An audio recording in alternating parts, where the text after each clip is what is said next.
Today, myself Sagar.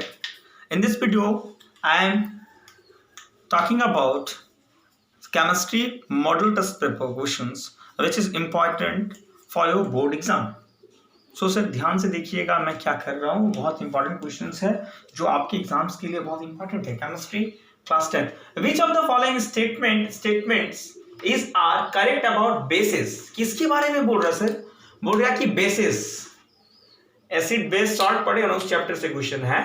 Basis के about में कौन सा स्टेटमेंट आपका सही है? क्या बोल रहा है statement one? Bases have bitter taste and soapy touch. दूसरा स्टेटमेंट ये बोल रहा है with CO2 carbon dioxide they form solvent water. तीसरा स्टेटमेंट ये बोल रहा है the gas evolve with zinc metal extinguishes a lightning splinter. ये कह रहा ना क्वेश्चन, ये बोल रहा है कि बेसिस से रिलेटेड कौन सा स्टेटमेंट सही है. ये यार बेसिस एसिड क्या होता है, वो सावर इन टेस्ट होता है, खट्टा होता है, लेकिन ये जो होता है ना बेस जो होता है बिटर इन टेस्ट होता है, सॉपी टच. हाँ स्टेटमेंट वन इज करेक्ट, आप लोग को पता है. और विथ CO2, हाँ कार्बन डाइऑक्साइड क्या होता है, CO2 जो होता है ये आपका एसिडिक इन नेचर होता है, एसिडिक नेचर का होता है. तो जब कभी भी बेस एसिड के साथ रिएक्ट करेगा ना तो वो किसका फॉर्मेशन करेगा? सॉल्ट प्लस वाटर देगा.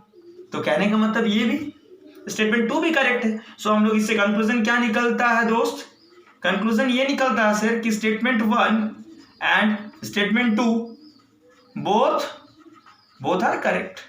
क्या आपको बातें समझ में आ रही है? हाँ थर्ड वन के लिए क्या है, देखो थर्ड वन के लिए क्या है सर. थर्ड वन के लिए the gas evolve with zinc metal extinguisher. कहने का मतलब ये बोल रहा है कि इस जिंक मेटल को अगर हम लोग बेस के साथ रिएक्ट कराएंगे तो मेटल बेस के साथ रिएक्ट करेगा तो क्या होगा? हाइड्रोजन गैस रिलीज करेगा यार, हाइड्रोजन गैस रिलीज करेगा ना. तो वो हाइड्रोजन गैस जो है ना वो इस लाइटनिंग स्प्लिंटर को एक्सटिंग्विश नहीं कर सकता है यार. That's why statement 3 is not correct. ठीक है ना. तो hydrogen gas is evolved by the reaction of zinc with base. The gas does not extinguish a lightning splinter. That's why ये थर्ड वन स्टेटमेंट जो है ना ये करेक्ट नहीं है. So the answer of this questions will be statement 1 and statement 2 both are correct. ठीक है ना सर. बेस देखो ध्यान देना, बेस के बारे में कल को यहाँ एसिड भी रख सकता है तो उस केस में अलग ऑप्शंस होंगे. क्या आपको बातें पकड़ में आ रही है ना सर? चलो नेक्स्ट वन क्वेश्चन पे चलते हैं ना, ध्यान से देखना. सर सेकंड वन क्वेश्चन क्या बोल रहा है? Define the term corrosion and give an example. Corrosion को डिफाइन करने बोल रहा है, उसका एग्जांपल. सर देखो ये सब क्रिटिकल क्वेश्चन है, इसमें जो कंसेप्ट देना मैं बता रहा हूँ. ठीक है, थोड़ा ध्यान से. किसको बोल रहा है? डिफाइन कोरोजन और एक एग्जांपल बोल रहा है ना. कोरोजन एक ऐसा प्रोसेस होता है, कोरोजन एक स्लो प्रोसेस होता है सर, जिसमें क्या होता है मेटल का एटमॉस्फेरिक एयर और एटमॉस्फेरिक मॉइस्चर के प्रेजेंस में उसका क्या होता है? रिडक्शन होने लगता है. कहने का मतलब ऑक्सीडाइज होता है तो वो रिड्यूस होने लगता है. उसका सरफेस जो होता है ना जंग लग जाना. कहने का मतलब जैसे देखिएगा कोई भी आयरन को आप बाहर एटमॉस्फेयर में छोड़ देना, जहां पर हवा तो है ही साथ मॉइस्चर है, तो कुछ दिन के बाद ना उसके सरफेस में रेड ब्राउनिश कलर का एकदम थोड़ा सरफेस बन जाता है. तो वो क्या होता है? वही कोरोड हो जाता है, कोरोजन लग गया वो. तो धीरे धीरे उसको छोड़ दीजिएगा ना तो वो मेटल का सरफेस को ना वो खा जाता है. मतलब वो सब्सटेंस जो होता है मटेरियल खत्म हो जाता है सर कोरोजन के कारण.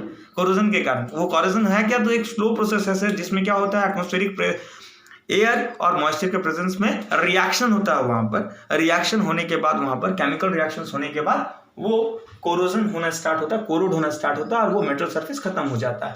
तो कोरोजन का डेफिनेशन क्या है? It is a slow process of eating away of metals bye the reaction of atmospheric air and moisture is called corrosion. And what is the example?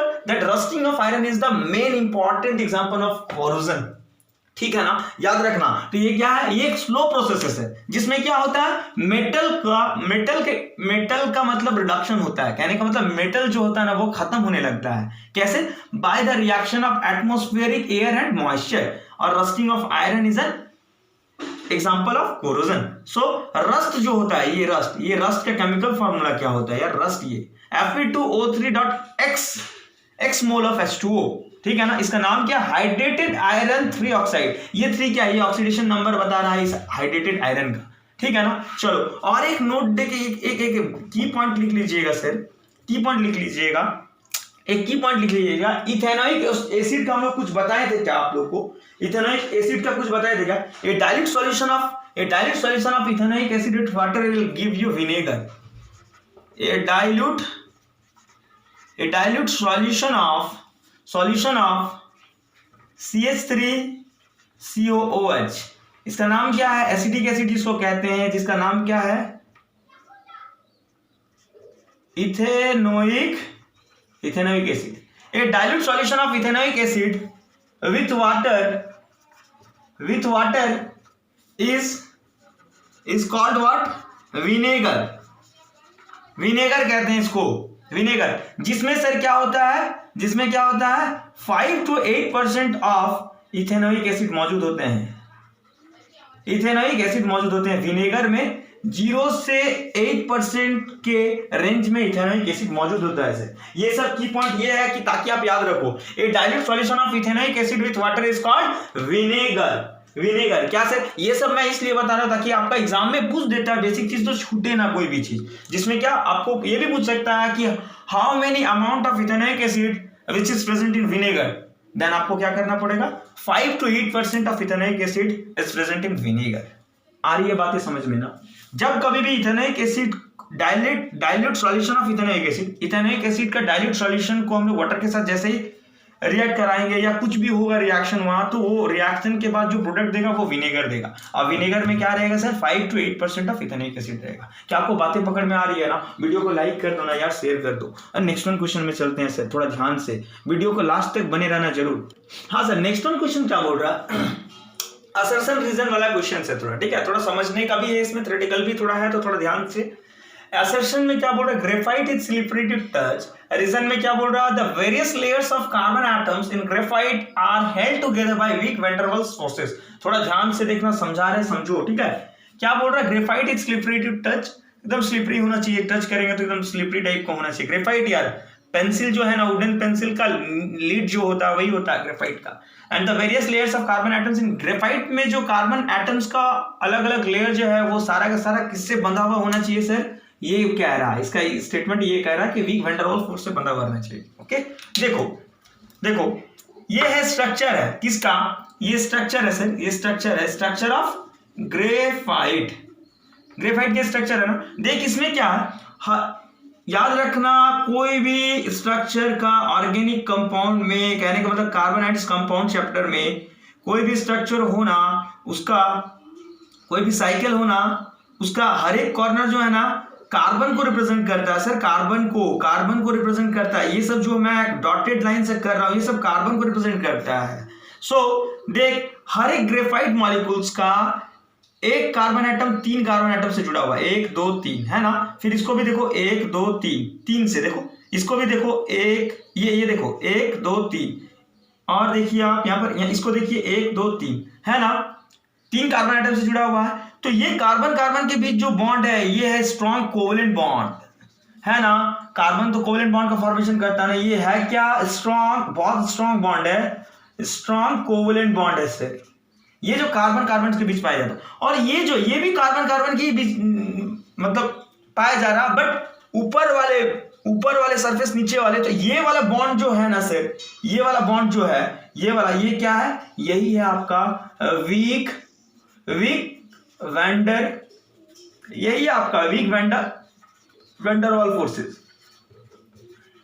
यही आपका weak van der Waals forces. और ये बातें समझ में था। तो देखो क्या बोल रहा है, graphite crystal consist of various layers of carbon atoms. सही बात, बहुत तरह के लेयर्स है कार्बन एटम्स का, है ना। ये देखो इस टाइप के लेयर्स है, इसमें देखो शिफ्ट कर गया फिर उधर है।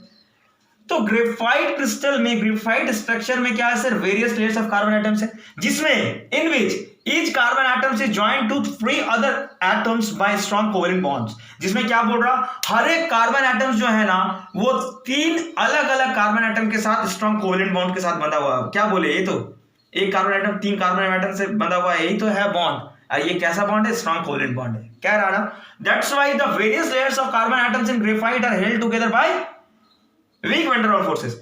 जिसके कारण ये बोल रहा, और ये भी बोल रहा है कि बहुत सारा ऐसा भी लेयर है कार्बन एटम्स का जो क्या सर आपस में वैन डर वाल्स फोर्सेस से जुड़ा हुआ है। ये दोनों बॉन्ड देखो तो ये वैन डर वाल्स फोर्सेस से जुड़ा हुआ है। दैट्स व्हाई याद रखिएगा इसी के कारण ये स्ट्रांग बॉन्ड और ये जो weak van der Waals forces के कारण जो ग्रेफाइट के अलग अलग लेयर्स में कार्बन एटम्स के बीच जो अलग अलग लेयर्स में जो बॉन्ड पाया जा रहा है, जो फोर्स पाया जा रहा है, जिसको हम लोग weak van der Waals force कह रहे हैं, इसी weak van der Waals forces के कारण इसका नेचर कैसा होता है sir? Slippery to touch. That's why हम लोग क्या कह सकते हैं, स्टेटमेंट 1 इज तो करेक्ट है ही and assertion and reason both will be correct. आ रही है बातें समझ में ना? That is the whole description of this questions. क्या आपको बातें पकड़ में आ रही है? Now moving to the next one question sir. Like करते रहो वीडियो को, शेयर करते रहे sir. Sir next one question क्या बोल रहा है? देखो पैराग्राफ टाइप का है, ठीक है ना? थोड़ा ध्यान से क्या बोल रहा है, read the following and answer any 4 questions. ठीक है, बोल रहा पढ़ो और आंसर दो कोई 4 का, लेकिन सर 5 क्वेश्चन है, पांचों का पांचों मैं सॉल्यूशन बताऊंगा आपको। ठीक है, तो क्या बोल रहा है यार, the pH scale can be used to determine the strength of acid solution as well as basic solution by making use of hydrogen ion concentration in them. Consider 2 solutions A and B having pH value 3 and 9.5 respectively. ये कह रहा है कि pH scale का हम लोग use क्या करते हैं सर? कोई भी सॉल्यूशन का एसिडिक और बेसिक बिहेवियर को चेक करने के लिए करते हैं। ठीक है, ये बता दिया है। और क्या हो रहा, अब कैसे हम लोग डिटरमाइन करते हैं? By the hydrogen ion concentration. Hydrogen ion का कंसंट्रेशन के हिसाब से करते हैं, ठीक है ना? और उसमें से ये बता दिया है कि कंसीडर, मान लो 2 सॉल्यूशन है, एक है सॉल्यूशन ए, ये बोल रहा मान लो 2 सॉल्यूशन है, एक बोल रहा है सॉल्यूशन ए है, एक सॉल्यूशन बी। ये एक सॉल्यूशन है ए, ये एक सॉल्यूशन, दूसरा सॉल्यूशन है बी। 2 सॉल्यूशन है जिसमें बोल रहा है क्या, पीएच वैल्यू मेजर किया गया। तो सॉल्यूशन ए का पीएच वैल्यू मिला है 3 और सॉल्यूशन बी का पीएच वैल्यू मिला है 9.5। तो ये बोल रहा है पहला नंबर क्वेश्चन क्या बोल रहा है, what effect does the concentration of, क्या बोल रहा है, what effect does the concentration of H plus ion have on the nature of the solution. बोल रहा है H प्लस आयन का कंसंट्रेशन सॉल्यूशन का नेचर पे क्या इफेक्ट करेगा। यार H प्लस आयन का कंसंट्रेशन जितना बढ़ेगा उतना ज्यादा ये एसिडिक होगा, याद रखना। H प्लस आयन क्या बोले हम लोग, कंसंट्रेशन को हम लोग ऐसे दिखाते हैं, ठीक है? कंसंट्रेशन ऑफ H प्लस अगर सॉल्यूशन में इंक्रीज किया तो ये क्या होगा, solution is more acidic, solution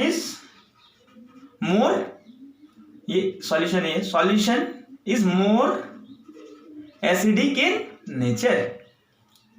अगर concentration of H plus ion का अगर इंक्रीज होगा, H प्लस का कंसंट्रेशन अगर सॉल्यूशन में इंक्रीज होगा तो सॉल्यूशन का नेचर क्या होगा, हाईली एसिडिक। अगर H प्लस का कंसंट्रेशन अगर डिक्रीज होगा तो सॉल्यूशन इज लेस एसिडिक, मतलब बेसिक नेचर उसका बढ़ेगा। तो फर्स्ट वन क्वेश्चन समझ में आ गया ना? अगर H प्लस कंसंट्रेशन बढ़ेगा तो मोर एसिडिक होगा, H प्लस कंसंट्रेशन अगर घटेगा तो वो लेस एसिडिक होगा। ठीक है, सेकंड नंबर क्वेश्चन क्या बोल रहा है, which solution will turn phenolphthalein from colourless to pink. Phenolphthalein ये क्या है, ये क्या है यार, इंडिकेटर है। जैसे 3 इंडिकेटर पढ़े थे ना हम लोग, लिटमस पेपर एक था, एक फिनोप्थलीन था, एक मिथाइल ऑरेंज था, जिसमें से एक सिंथेटिक था, एक नेचुरल था। नेचुरल था आपका ये लिटमस और सिंथेटिक क्या था, मिथाइल ऑरेंज और फिनोप्थलीन। ये है क्या यार, ये फिनोप्थलीन है क्या? ये इंडिकेटर है। इसका यूज क्या है, वो हम लोग, इसका यूज ये है कि कोई भी सॉल्यूशंस का एसिडिक नेचर और बिहेवियर नेचर को हम लोग चेक करते हैं। तो क्या बोल रहा है कि कौन सा सॉल्यूशन जो है जो टर्न करेगा फिनोप्थलीन का कलर जो है ना, चेंज करेगा कलरलेस से पिंक चेंज हो रहा। देखो एसिडिक मीडियम में, एसिडिक सॉल्यूशन में फिनोप्थलीन का कलर कोई नहीं होता है, ये कलरलेस होता है। तो जब कभी भी एसिडिक सॉल्यूशन हो तो एसिडिक सॉल्यूशन में फिनोप्थलीन का कलर में कोई चेंज नहीं होगा, कलरलेस था, कलरलेस ही रहेगा। If phenolphthalein is colourless in any solution then this solution is known as acidic.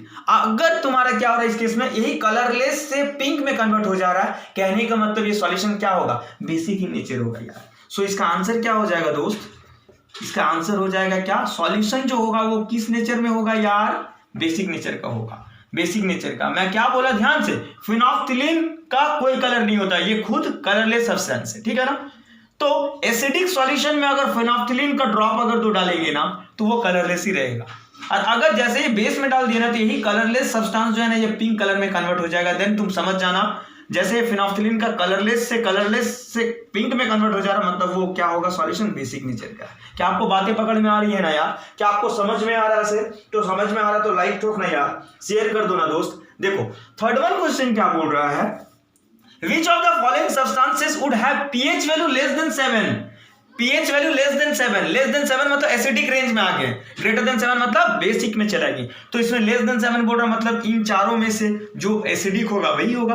तो antacids of vinegar, water, vinegar होगा आंसर। क्यों? विनेगर है क्या?